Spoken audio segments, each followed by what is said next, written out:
Good afternoon, everyone. In what has been a marathon session all day, and many of us have actually been here the whole day, we're now entering the final session. So this is our final thematic session. We still have one left, which will be the closing panel, but I'm delighted that this is actually about the stuff that makes everything happen, and that's finance. It's an absolutely essential subject, and we shouldn't be talking about climate action or sustainability without putting the money plan at the center of discussions. I'm delighted that we're going to be starting the session with one of our school partners, not just any school. This is Hammersmith Academy, and it won this year the Sustainable School Award for London. And I'm delighted to hand over to Gary Kynaston, who is the head teacher of Hammersmith Academy, to introduce us to some of their work. Over to you, Gary. Hello and welcome to Hammersmith Academy.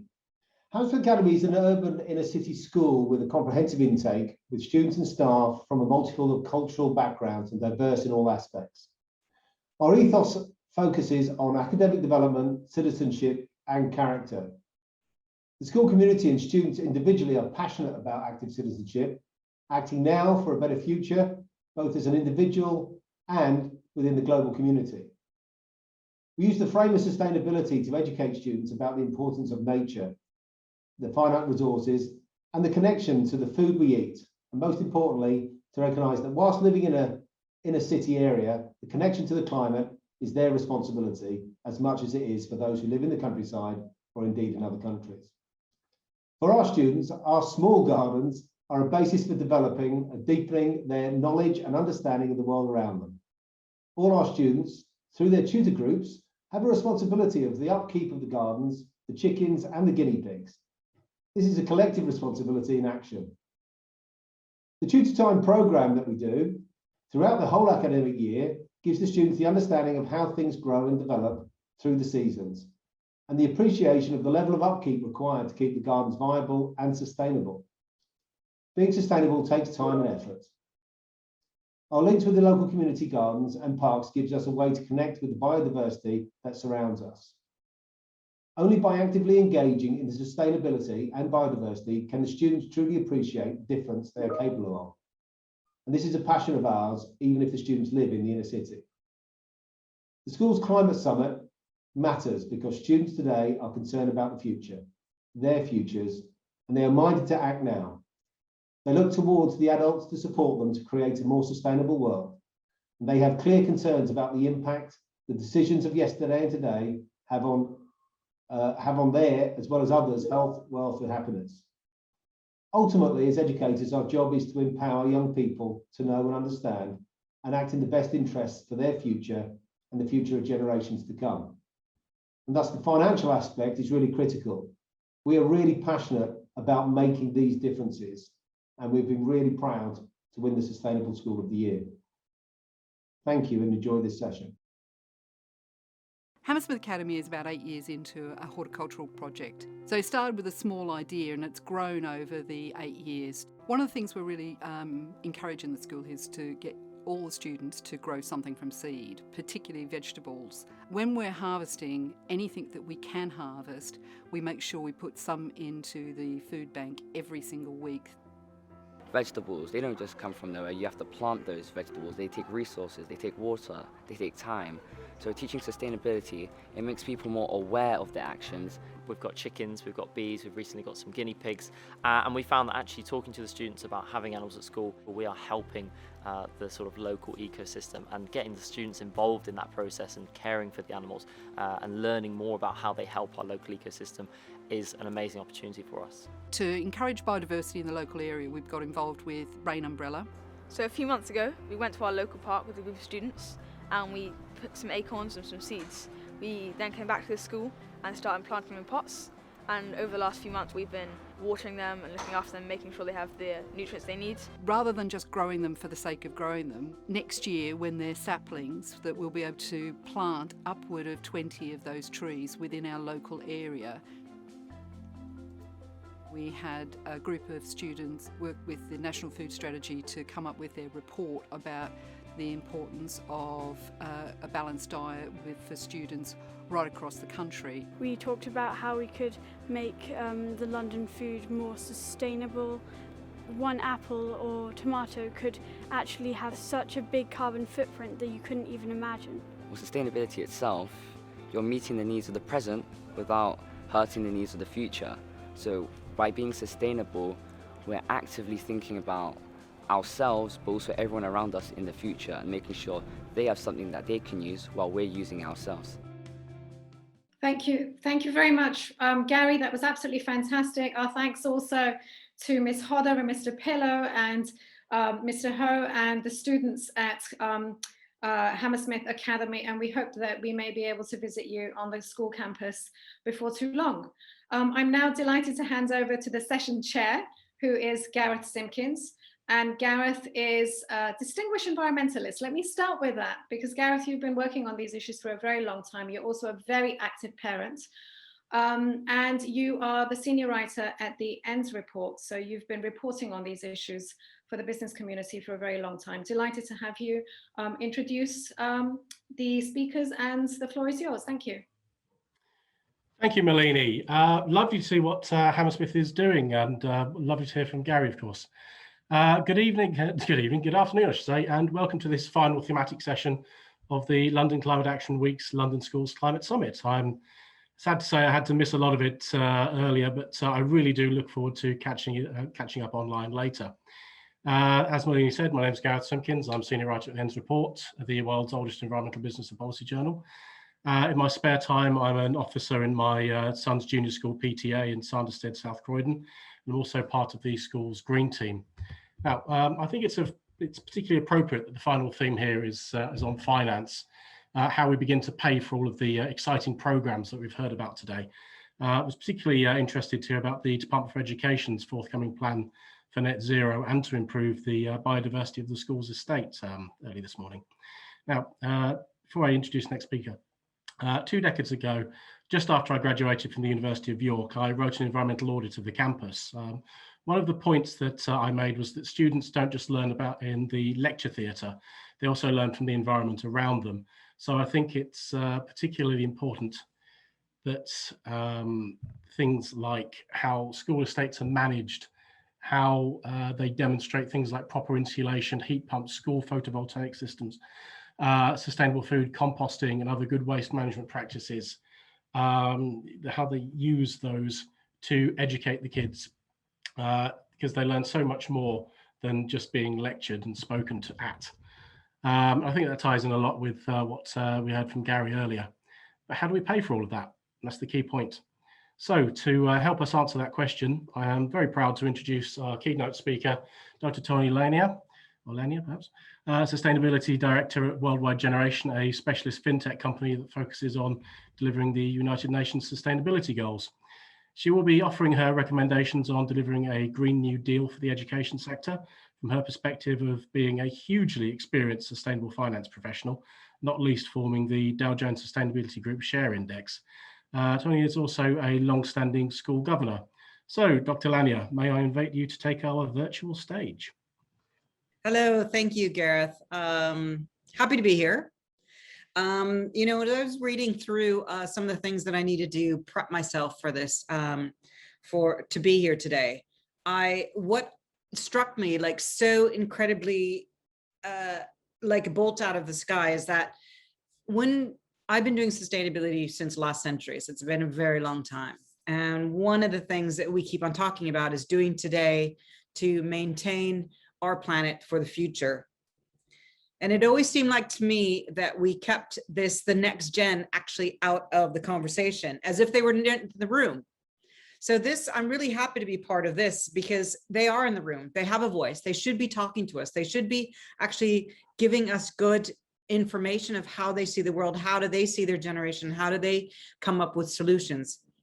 I'm keenly interested in hearing what other people have to say. And because you never know where a good idea comes from. And you also never know who needs to be part of the solution.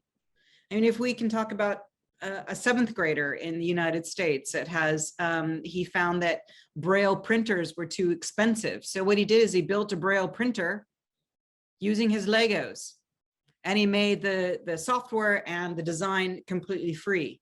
I mean, who would have thought that a 7th grader would have come up with a solution? And I think that's the same with sustainability, that we need to actually give the respect to the generation that we keep on talking about, the oldies like me, making sure that the planet is left in a position that the next generation can enjoy all the things that we have. But we're talking about finance today. And I have to say that being a finance professional in sustainability for nearly the last 30 years, I've seen this movement from, I would talk about as a recovering investment banker, I would talk about sustainability and how that would play into risk, et cetera, et cetera. And then what would happen next is somebody would laugh like, oh, come on, that's not a big deal. And now we are yet 25, 28 years later, and I literally get a telephone call every single day saying, we need experts in climate change. We need experts in sustainability. Can you talk to us? Can we poach you? Whatever. But it's looking for those people that have really stuck in the same position, moving things ahead, sometimes at an absolute snail's pace, but still trying to move things ahead, through things forward, moving the needle, gathering consensus. Yet I totally and completely recognize that we have moved into a new kind of generation where the people like me that kind of work from the inside in the financial sectors in order to change hearts and minds, change behavior, change ideas is, kind of au fait.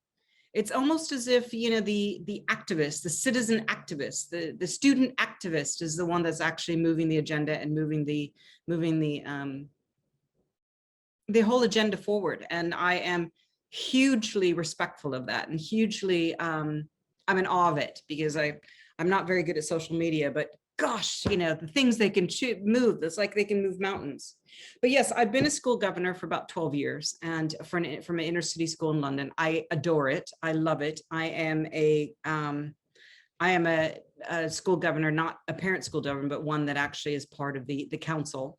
So, which gives me a very unique situation, is I can step back, and with no agenda, like what will my children do, et cetera, et cetera. I have this luxury of actually stepping back and saying, what is good for the school? What is good in order to make sure that the children have all of the tools that they need, all of the resources they need in order to learn effectively. And actually climate change is bringing these things down to a point, because climate change is something that I am deeply committed to making sure that the next generation have all the tools they need in order to come up with solutions. I know people talk about there's mitigation and adaptation, but I'm a big fan of innovation. And I think that if you have a child that can study for their A-levels and have YouTube running at the same time and be texting their friends, if they can do all of that at the same time, then they can actually understand the complexity of climate change. Well, even though I'm a school governor and I understand what is needed from the schools, I mean, the biggest, I really look at the finance industry, and I really look at companies and what companies are doing. Yet schools have their own type of ecosystem. Not only are they highly dependent, at least in this country, highly dependent on the government to give them money, but also to free up money, and sometimes puts an amazing amount of hurdles up there for them to actually get the funding they need in order to survive, and to give all the solutions and all the tools that the students need in order to make sure that they can study correctly, which is different from a company, which is different from the financial industry. So and also what the schools have that I think is quite amazing is that it's non-competitive. How do you teach children is the same in Kigali as it is in the south of Philadelphia. Teaching children is exactly the same. So that is something that they can all share. Where they can also share is actually when talking about best practices. And that's where climate change, I think, really can come to the fore, is sharing ideas about best practices. Once again, you never know where a good idea comes from. So you might have a good idea in Kigali, a school in Kigali that is similar to South Philadelphia or South London, that if we had a platform that could actually bring all of this information together, and it would be easily to share about asking yourself, we have this problem, what did you do to solve it? So I want to focus a little bit on the delivery of mechanisms of London and schools when it comes to net zero and the circular economy. As a school governor, one of the biggest, and a school of a kind of an old building, one of the things that we've been spending money on is actually double glazing, et cetera, et cetera. That the pure infrastructure sucks sometimes the absolute oxygen out of the room. Yes, we need to maintain that children have all the skills they need in order to become good students and actually learn. The school I'm a school governor is a primary school, so you can imagine learning how to read, learning how to form sentences, learning new languages, music, et cetera, et cetera. That's all the basic curriculum. But when we say how can schools be part of the solution when it comes to climate change? That's asking students, no matter what their age, to start thinking about things differently, to asking themselves, how can I be part of the solution? How can I get consensus to move the needle? And I think that's quite important when it comes to empowering them. And how finance can help is in very, very subtle ways.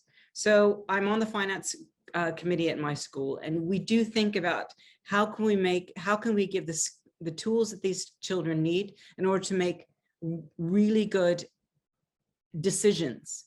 Because climate change, we can all say, oh, we think we have the solutions, but sometimes it comes down to individual decisions and individual understanding the situation where they are in order to start to come up with good solutions, appropriate solutions for themselves. So, I didn't talk much about, I want to just wrap it up here, Gareth, but I didn't talk much about finance. What I'm trying to clarify is that finance is kind of like this red thread through all of it. Through it helps empower some people. It helps to give people the resources that they need. But actually, when we talk about schools, there's two things. There's one about knowledge, it's about education, and one is about actually the assets. And I think where finance can make the biggest thing when it comes to schools is actually about the assets. How do you make the assets so they're climate change resilient? The brains, the knowledge, the education of the children, that is a much, much more valuable asset. Yet it's not dependent on the finance of the school. It's dependent on how those finances can actually empower them to be innovative and to come up with brilliant and excellent solutions. So I'm going to leave the elephant in the room, which is about budget cuts, which is about cutbacks, which is about the ever-evolving curriculum within schools, about the digital divide that even within the borough of London, you are seeing schools actually struggling with, which is not helpful. I'm going to leave that elephant to the room to my colleagues that are part of this panel, because I think that the richness that you will hear in this panel is just going to be absolutely impressive. And what I wanted to bring is just give this a fertile playing field for the finance. So make sure that those financial ideas can grow like daisies and actually help support our education and the children that are part of our education system. So Gareth, back to you. Thank you for that powerful, engaging speech, Joanna. Now, I must keep questions for the final part of the session to keep to time, of course. So we will have to move swiftly to the next speaker, which will be Syed Ahmed. Syed Ahmed is chair of the London Sustainable Development Commission Sustainable Finance Group, and he will be talking to us about decarbonising the public sector, particularly schools, of course, drawing on his experience in community energy in both central and local government. Over to you, Syed. Cheers, Gareth. I'll rip through things quite quickly because I know that we've got a number of speakers. Firstly, thanks to Tauni for giving that introduction.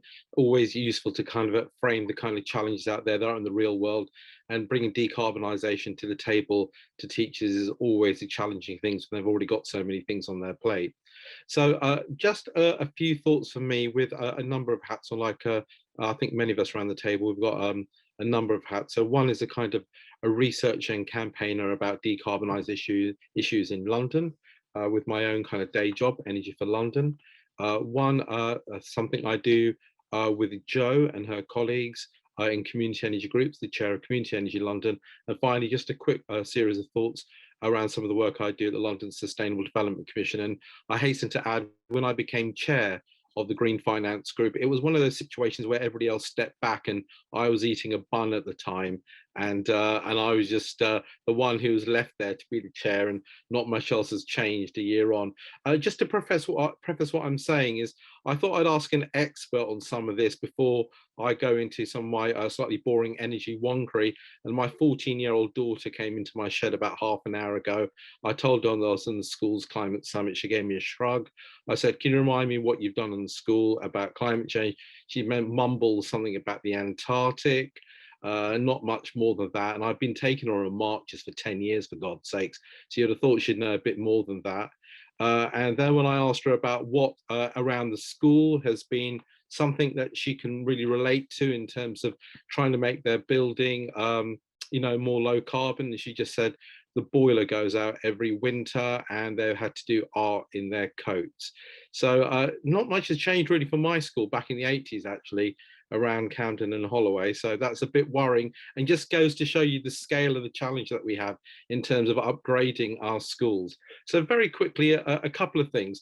One, there's a really good alignment at the moment to talk about schools, because many of the schools, 28 out of 33 London boroughs have signed climate emergency declarations. And so they're really galvanizing themselves now to understand what is it that we need to do to reduce our carbon emissions to net zero. And one of the big things, of course, is their own estate. And the biggest element, which I only found out recently, the biggest element of carbon emissions that contribute to their estate is actually schools. So they're really looking to see, how can we decarbonize schools? Okay. And we're talking about finance. It's not cheap. I'll go on some back of the envelope calculations, which I'll come on to in a bit, just to give an idea of the quantum that we're talking about. But just to say, I mentioned that alignment. So one thing is, we have local authorities who are actually saying we want to make real efforts on net zero. Secondly, we've seen the government pledge to actually fund retrofit at large scale. So some of you on the call and elsewhere might be aware of something called the Public Sector Decarbonisation Scheme. That was a Conservative manifesto pledge made in December 2019 for £2.9 billion of funding into the public sector. The first tranche of that was released in around about October 2020, £1 billion, which was allocated in spring of this year. And the government had some real disasters with the money they were trying to get out the door with something called the Green Homes Grant. But when they involved the local authorities, actually it was a real win. And many schools across the country, including in London, did very well. And the real poster child for the PSDS, the Public Sector Decarbonisation Scheme, was our colleagues in Hounslow, which is why I asked Charles Pipe to speak earlier this morning, because they've got something like 33 schools, which got the best part of £10 million to retrofit. And that's why when people want to buy heat pumps in this country, it's a bit hard, because Charles has bought them all. And so Rishi, just for you, I looked at the numbers. Hounslow got 18 million, Camden got 770k for Swiss Cottage Library, so more to do there. Yeah, it can show you that there is this, again, back to that word alignment from government and from local authorities. And just to say, 1 billion has been allocated. Round 2 went live on April the 6th. The government, in their wisdom, decided to move the second tranche from £1 billion to £75 million. And it was oversubscribed within 6 days. So the programme lasted a full 6 days. Not great. We still have the best part of £1.8 billion to allocate. And we're waiting for the Chancellor's comprehensive spending review in the third quarter, most likely, of this year. But there is a pledge there. The government have talked about it several times this year in parliamentary questions. So to Tauni and others, look out with your local authorities or anywhere else. There is £1.8 billion still to come. So that will be in Public Sector Decarbonisation Scheme Phase 3. Very quickly, Joe will talk about this more, but I'm also the chair of Community Energy London. We have around about 25 active groups around the capital working with local authorities and other kind of actors within their area to actually develop projects on roofs, PVs, upgrading, fuel poverty alleviation, energy efficiency advice. You can find an awful lot more communityenergy.london. And I should say, through some really good relationships we've established with the Mayor of London and with boroughs, the sector in London is thriving. We have close to 100 projects that have gone live or are going live within the last 18 months. Again, the real poster child here for schools is Ealing, and they have undertaken 25 school retrofits. Now, and when I mention community energy, the big part about this, again, back to Tauni, I'm aiming everything at you there, is that the groups actually did the project management, they did the feasibility, they procured the actual bits of kit, they talked to the actual community, they raised the finance, they funded the project, they provided the energy bill savings to the school and all the other kind of associated benefits you'd think. So community energy is on the rise, and so it should be, and schools are a naturally good partner. And Joe will talk about the real work that people like Cllr do to actually get those schemes off the ground. Very quickly on the last bit, back to my back of the envelope calculation. So I'm one of the commissioners of the London Sustainable Development Commission, along with Madlani. And so I looked at some data earlier today, and one of the big problems, I think, for the finance sector is data. They want a pipeline of investable projects, and the data is really poor. So local authorities need to have a much better idea about the schools, where they are, what the energy efficiency retrofit scale of challenge is for that particular building, and how we can do it in a very systematic process. We need that kind of process in place for financiers to feel confident enough to invest at scale. And we can never really achieve the targets that we want without the private sector coming in and working hand in hand with the public sector. Back of the envelope calculation, poor data on the DfE website, but I kind of worked my way through it. And there's something like 2,000 schools in London. And if you say it'll take about £500,000 to get that school down to net zero, it won't, it'll take a lot more.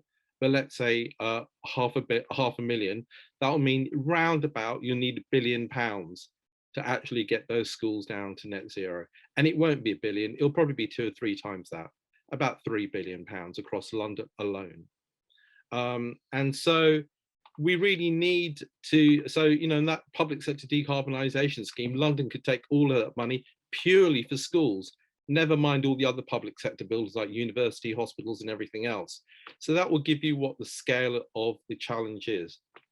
So finally, Gareth, just to say, we need all these bits to align, my word of the day really, but it's that 3 elements of trying to get the finance together. And the government have now committed, it was launched 10 days ago, the UK Infrastructure Bank was launched in Leeds on July the 19th by the Chancellor. It has 2 strategic objectives, and the first of those is climate change. So that was really positive to see. And they've also pledged the Treasury to be working hand in glove with local authorities to provide both the technical and financial assistance to get the projects off the ground. So everything is in place. I'm not going to kid you that it's going to be easy. It's not going to be easy. But in this year of the COP, there is no better opportunity for schools to really raise their game, talk to actors who really want to work with them to see how we can actually refurbish these buildings and get a new boiler in my daughter's school. Gareth, I think I'll stop there for the moment. Well, thank you very much, Syed. You've offered an awful lot to think about there. I have to say that Ealing's 25 school retrofits is particularly impressive. And as you said, community energy is on the rise, as we are about to hear further. So I'll now introduce Dr. Joanna Macrae from Power Up North London. As I'm sure she'll explain in more detail, PUNL is a volunteer group that works with local communities to fund, install and operate their own low carbon energy solutions. Now, Dr. Macrae works at the Environment Department, DEFRA, on international forest and land use issues, having also served in the World Bank, NGOs and think tanks. She represents PUNL on the Climate Emergency Camden Coalition and is part of Camden Council's Climate Emergency Advisory Panel. So please, Joanna, let's hear what you have to say. Thanks so much. It's a real pleasure to be here. So I think Syed's kind of helped to set up quite a lot of what I was going to say, and I guess if his word of the day is align, Mine is around the role of community is around enabling, and this idea that community energy organisations can be really important enablers in terms of transitions to zero carbon schools. And in this area, I'd just like to sort of make three points really. So one is about Punnell's work about how we're working with schools to reduce demand. The second is really about our role in mobilising finance. And then I think I just also like to touch very briefly on the fact that we have this community energy fund, which is basically recycling the income that we get from our work selling energy to schools at cheaper rates back into the community, and how that's really important from an engagement point of view. So starting off with demand reduction, I think I was quite shocked when I looked at some of the data around Camden's estate, and that schools are some of the slowest part of that estate to be decarbonising by quite some way. They're like the biggest sort of sticky point, I suppose, in Camden's journey to decarbonise. And with a grant from the GLA's Community Energy Fund, London Community Energy Fund, we have a project at the moment that is working with site managers and with teachers and with pupils to really think about energy use and kind of what are the range of measures that could be used to reduce demand. And I think this work's really key. I think often it's a sort of slightly unsexy part of this agenda, but I think kind of understanding how to reduce demand is really key. And I think part of the learning through that project is also around capacity. And I think one of the challenges for schools right now as they're dealing with a very difficult time with COVID is literally a question of bandwidth.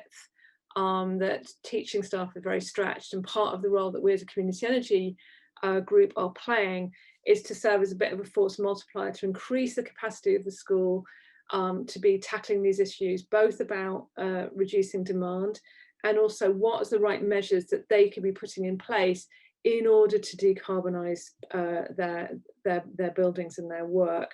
So one of the ways we're doing that is through this demand reduction project. We're about midway through. We're hoping to have some metrics by the end of that project that will demonstrate how if you kind of engage students, engage site staff, that can help to make a real difference in terms of energy efficiency. We then have been working with schools to think about how to mobilise finance. At the moment, that's largely been focused on solar PV, but I think increasingly we're going to be looking at renewable heat. And I think what we're noticing is that there's a number of different ways that we've been working with schools on that, which go all the way through from a community share offer. So that's basically ordinary people like you and me buying pretty small amounts of money as an investment, so kind of from £250 up to maybe £1,500, that kind of range of money, which is helping to fund the capital cost for solar installation, and then that money is returned back to you using the income from selling that electricity back to the school, usually at a discount. So it's a kind of a win-win, because the school gets cheaper electricity, you as an investor get an ethical investment, and then the surplus kind of then flows into this community energy fund. So we've had one share offer so far with the school, which was at Hampstead School. We mobilised around £45,000, and we've now got our eye on a number of other school sites. And I think the trick here is to be going from, if you like, a retail model where we're picking these off one by one to really being able to wholesale. And that's why we're very interested in the Ealing experiment, because there you are managing to put a bundle of schools together and then basically do a much larger share offer. And that has a whole bunch of advantages in terms of economies of scale.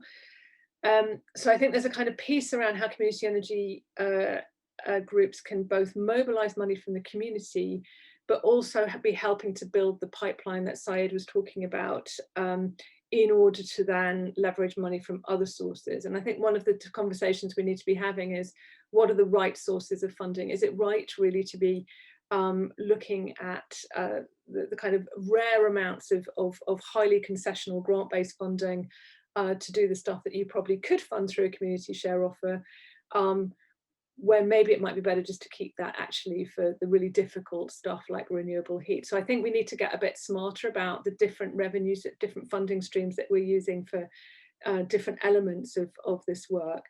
So we're kind of doing community share offers. We're also helping schools to write proposals for different grant schemes locally, so including with Salix, including things like the Camden Carbon Fund that comes from development. So there's a way that we work on that front. And then finally, I think just this point about engagement, which has come across a number of different points. One of the other bits that we're doing is from the revenues that are being generated, we're able to then support schools in a whole range of different environmental projects. So the one that we've just finished is with Parliament Hill School, and we're working some of the revenue that we've raised from selling our electricity from our community-owned sites have gone to help them to finance transformation of their play areas. They've made an orchard, a wildlife meadow. And it was really inspiring to see over 50 kids on a Saturday kind of working together on this. And I think this provides a real forum for them to become really engaged in tackling the climate emergency. I will finish there. Thanks.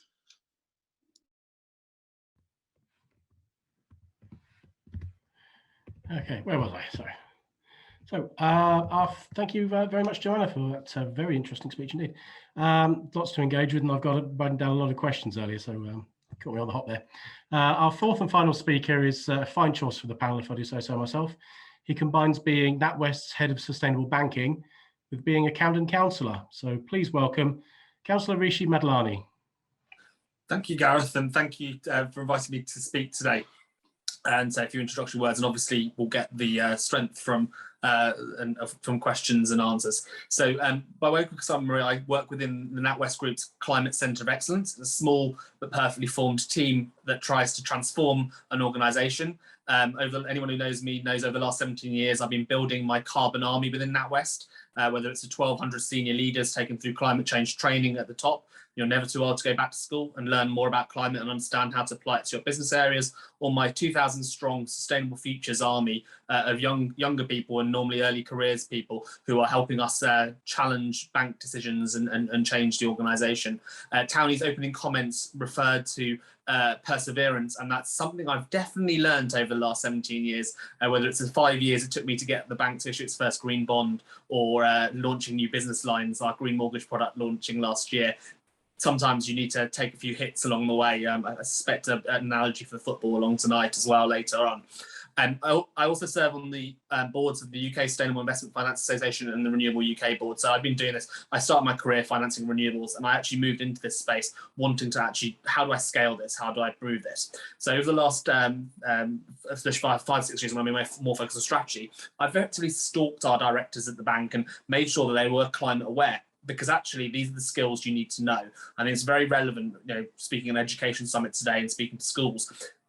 Climate education is absolutely key to enabling people to have the skills they'll need to do the jobs of the future. We know that we need to be making sure that people have this awareness, but it's also applying it to where we are.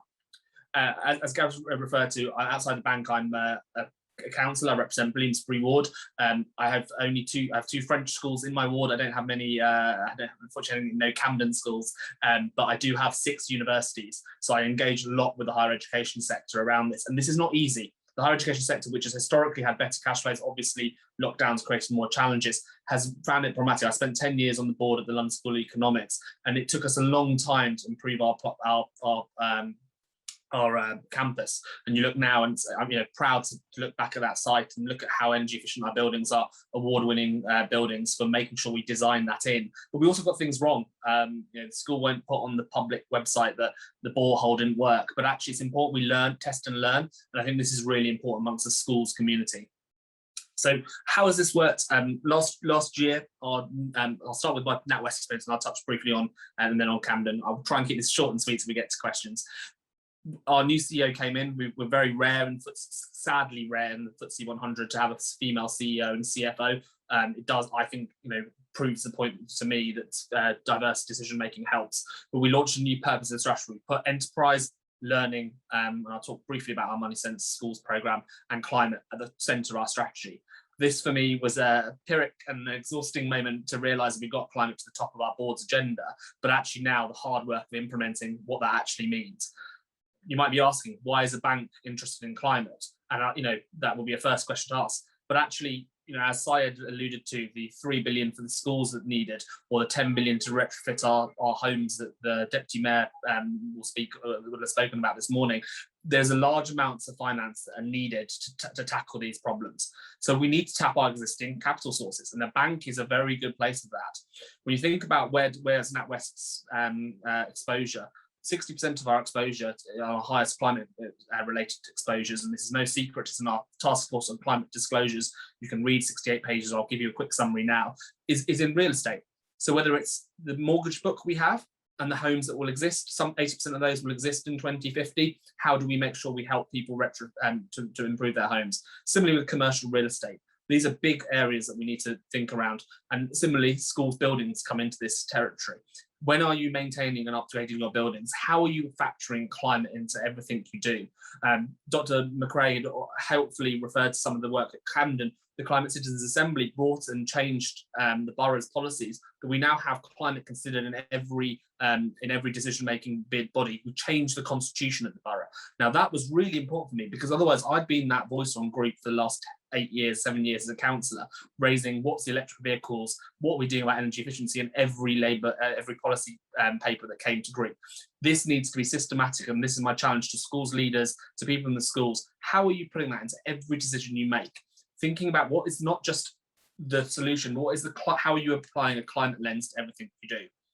So for us, as a bank, and I think this brings a useful parallel, and I'll then shut up so we can get to Q&A, is firstly getting our house in order. So part of that involves signing up to the climate groups initiatives, having 100% renewable energy, which we've had in our UK and Irish sites for the last 10 years, but committed to doing that globally. In India and Poland, where it's not as easy. EV 100, making sure our vehicles are all electric. What is that vehicle use in your supply chain? Actually, the majority of your vehicle use is your parents potentially bringing people to schools in less environmentally friendly ways. And then our final one is energy productivity, our own energy efficiency of our buildings. Again, something within your control.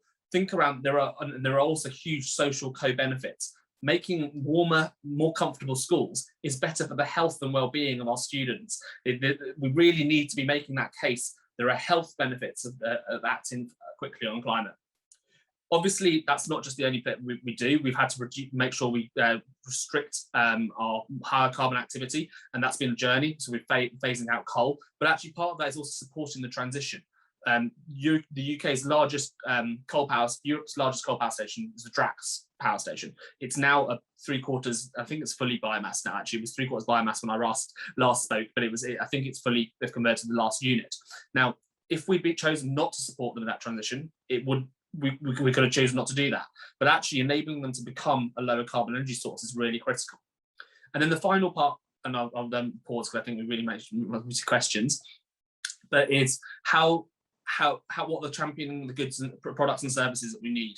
So whether it's our Kogo pilot that we have in our retail banking app to help us as individuals map our carbon footprints and take action, or our pilot we've launched with Microsoft to help SMEs cut their carbon, which will be available to schools in due course. We've also got, I just end on one point on our Money Sense Schools programme. So we have been an active player in schools for the last 20 odd years, where we have launched a number of climate related modules that I would just draw school leaders' attention to around workshops that can be run in your schools with volunteers. Also our 3 million download video game Island Saver, which is helping young people to understand about cleaning up islands and understand awareness of plastic and waste. So I'll pause there because I think we want to go to questions, but every organisation needs to take action on climate.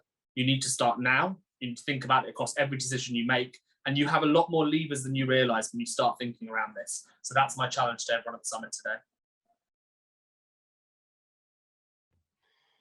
Okay, thank you very much indeed, Rishi. Let's move very swiftly on to the Q&A session. So before I have a look at the chat box, which I did invite people to put in some questions for themselves, I'm going to invoke chair's privilege and ask, is finance an intimidating subject for schools to discuss? Our schools, and by that I mean teachers, management staff, PTAs, for example, just put off about thinking about it? I'm happy to go first on that, if that's helpful. So I think, unfortunately, the finance sector and actually the way it's talked about is caked in jargon that makes it really complex. Actually, finance is really simple. When you come to actually what is it about? Your pension is your long-term savings, and it's your savings to have enough money to have nothing left when you die. And actually, the key facilities and products of a bank are to enable you to enact transactions and do what you want, or to buy a home, as the case may be, or buy whatever you need to do. Now, that is actually inherently simple. And unfortunately, the language of, there's an industry around creating jargon around that language. And don't get me wrong, our climate sector has some of that in itself as well. But actually, when you think about what the core principles are, it is very simple, and we need to help demystify some of those bits and not let it be a barrier to participation and involvement. Anybody else like to chip on that?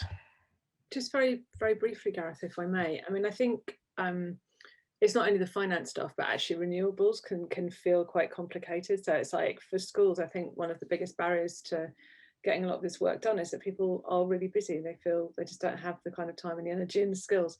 And so I think kind of finding these intermediaries, whether it's kind of within the council, whether it's in community energy, I mean, there are lots of different people who can provide that in that sort of force multiplier. I don't think schools should feel like they have to be experts in this. I think they should be able to access people who can help them. Not because, you know, to be untransparent, I just think that schools are busy with their day jobs. Thanks. Yeah, absolutely. Anybody else? If I move on to questions. Gareth, can I just jump in? I don't think you can see me Syed here. Just a quickie, yes, just picking up on Joe's point. I mean, if you think about it now, you have two utility bills, one with gas and one with electricity. And picking up that point I made before, you just want your boiler to work and hopefully electricity supply to be kind of consistent and secure.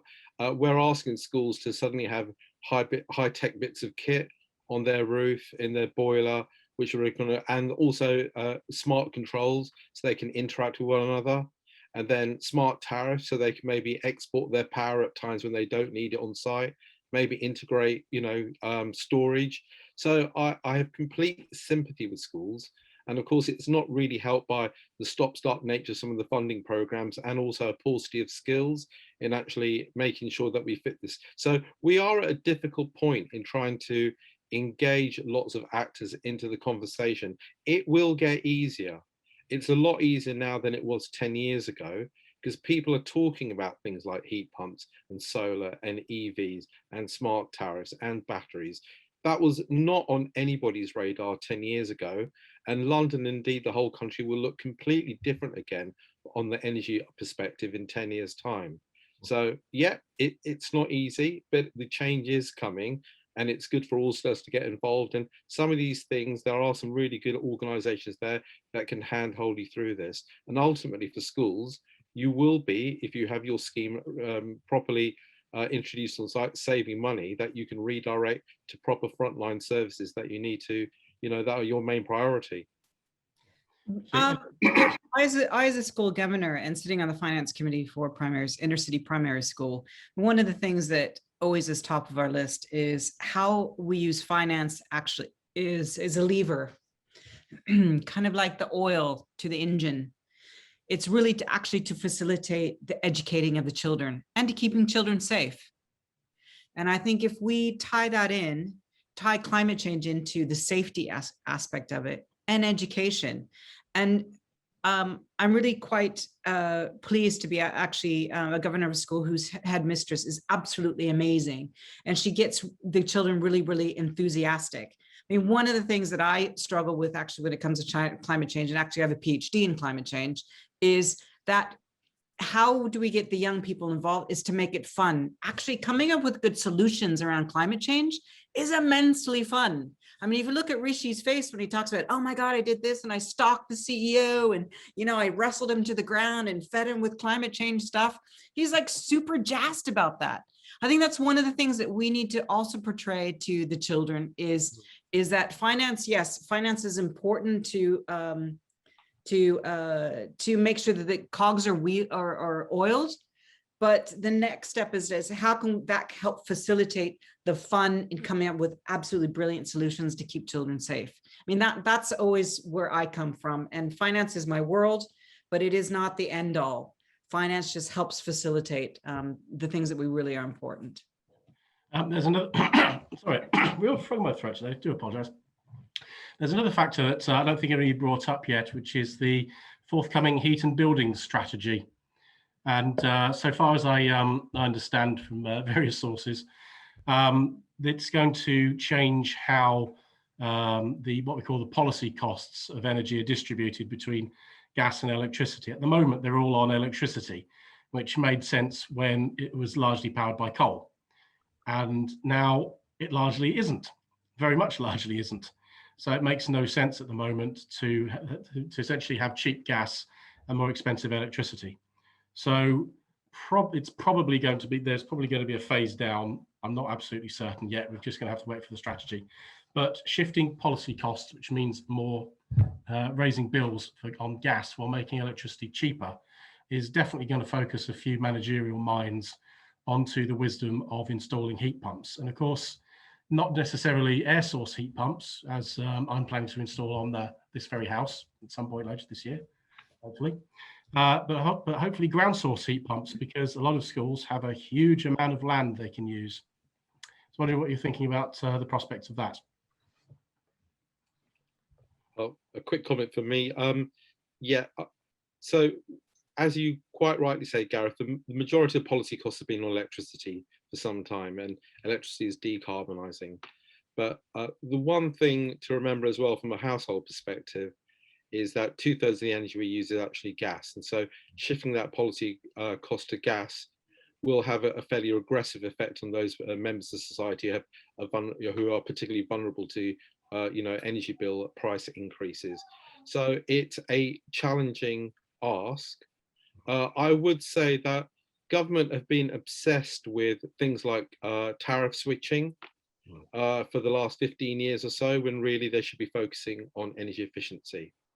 So I think the big thing about this is that there's a quid pro quo here. If you're going to shift the policy cost onto gas, which has an awful lot of logic to it, make sure that you bring in effective long-term energy efficiency programs, which most importantly worked hand in glove with local authorities, such that they can roll out the programs in the most effective way across their area. We don't have that, we've never had that, and that's been the major failure of government in terms of their programs to date. Absolutely. Right, on another subject, I'm going to play devil's advocate for the moment. How would you address parents who would argue that schools should be spending their money on educating their pupils and not all this, to borrow a phrase from a certain former Prime Minister, green crap? I'm happy to come in again. I mean, actually, those are the jobs of the future. So I love the way Tauni and Syed talked about using climate change as a way to get kids excited and interested in these projects. I think this is absolutely key. Seeing whether it's I think the key thing as a policymaker I've learned is don't talk about energy efficiency. We talk about warm and comfortable buildings and making it easier. And how do we get people excited about those? And as Tauni said, the excitement you can get from people about those technologies, is it whether it's the solar panels on some of the LSE buildings. When I first saw them, I'm a man in my 30s. I shouldn't get excited about seeing solar panels anymore, but I do, because it's progress, and it's actually the way we see this happening. And when I see that on every building in Camden, and I'm sure Dr. Macrae is going to make sure we do get there and we keep that pressure up on all the schools. But how do we get those solar panels everywhere? Obviously in Camden, we're not going to have offshore wind anywhere. The Hampstead ponds are a bit too small for those turbines, but how can we find those technologies? How do we get people excited about those? And actually those are the jobs in the future. A lot of talk is now about green recovery. As young school leavers come out of education now, the job market is thankfully picking up a little bit, but it's been really tough. We all know what's happened in the last 12, 18 months. So how do we give them the skills to help them in every organisation? And actually, you know what? I think it's a real opportunity now, because big organisations like mine have already started on the climate journey, and everyone has to join us, because we have to move the whole real economy. Superb. Anybody else wish to chip in on Rishi's comments? Not necessarily in Rishi's comments, but I think my response would be to this is green crap, is that what we're doing actually is we're empowering children to come up with solutions. And once again, you never know where a good solution comes from or a good idea comes from. And if we can empower everyone that they are actually part of the solution, then suddenly you do get a different type of mindset. You know, there are certain programs actually from the government that's talking about STEM and getting girls involved in science. Well, you know, this is like a no-brainer to do it, to get them involved in climate change, climate solutions, and appropriate solutions actually for their communities. It can start from what do you do at home to how can you help your community to how can you help your country, and then how can you help more the global. I mean, I really think that climate change actually moves us from that, you know, give a man a fish, give a man a fishing rod. It's now give a community a fishing industry, and suddenly the whole community can come together and actually come up with solutions. So just one quick anecdote, Gareth. Colleagues of mine at Repowering London, which is a community energy group based down in Lambeth, who've been developing solar panels on social housing estates around Brixton and also in Hackney as well, now Kensington and Chelsea as well. What they did was they ran some solar panel workshops and also some internships for young kids around Hackney.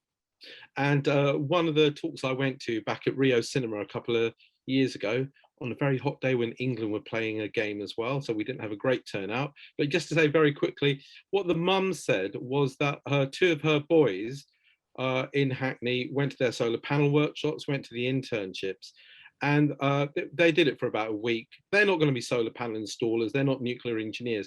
But the thing importantly was they showed a willingness to learn about something.